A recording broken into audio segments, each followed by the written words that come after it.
Fathers, I know you're going to say I shouldn't have to do this, but fight for your kids. Fight for your children. Fight for your kids. Now, there are statistics out here that show that single father households tend to fare better than single mother households. Now, that most people will take that statistic to say, well, fathers are just better parents. No, that's not necessarily the case.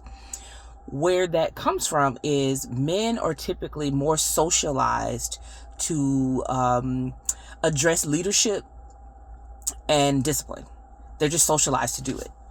Whereas women are socialized to be more just kind of let things go and just let things fly like it is. And, that's part of the nurturing, is to just let things kind of be and address it if it gets too bad. Where that becomes an issue in child rearing is that you'll have moms who default to the, I'm going to tell your dad. So the kid, of course, gets, hey, well, my dad's the authoritarian. My mom just kind of manages me, but my father disciplines me. So because this is how this process of child rearing is socialized, you tend to have better outcomes in a single father household over a single mother household. Now, don't jump in the comments with the absolutes, because that's not where I'm at. I'm not saying all single dads are good, because no, it's a lot of y'all terrible too. Not saying all single moms are lax in how they discipline either. So I'm just saying that the outcomes end up being better simply because of how each gender is socialized to handle discipline.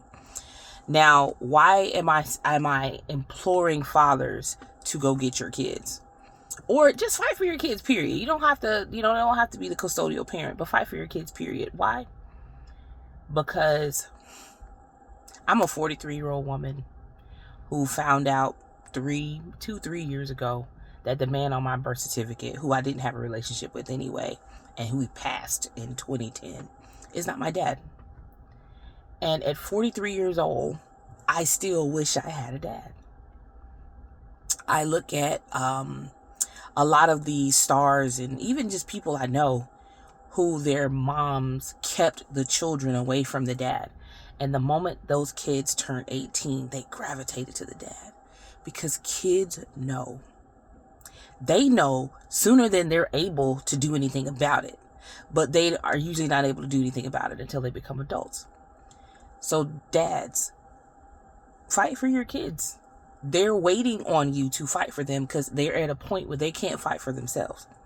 Now, I know you'll probably say, well, you should address the women who keep their dads from their kid. Nope, not addressing them right now. This video ain't about them. This is about you, dads. Fight for your kids. They need you to fight for them. They're going to need you when they're little. They're going to need you when they're adults.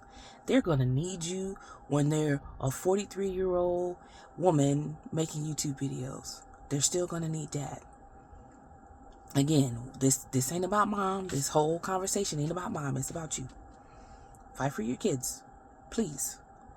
In some states, this is a much easier process. I know Georgia nowadays, they have a whole registry where if you can think of someone who you think has your child, they can kind of force the issue and, make the person have visitation and things like that.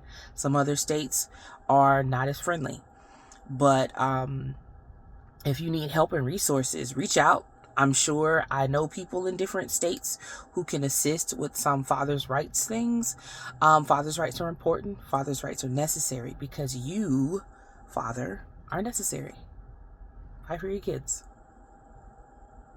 Have a good day.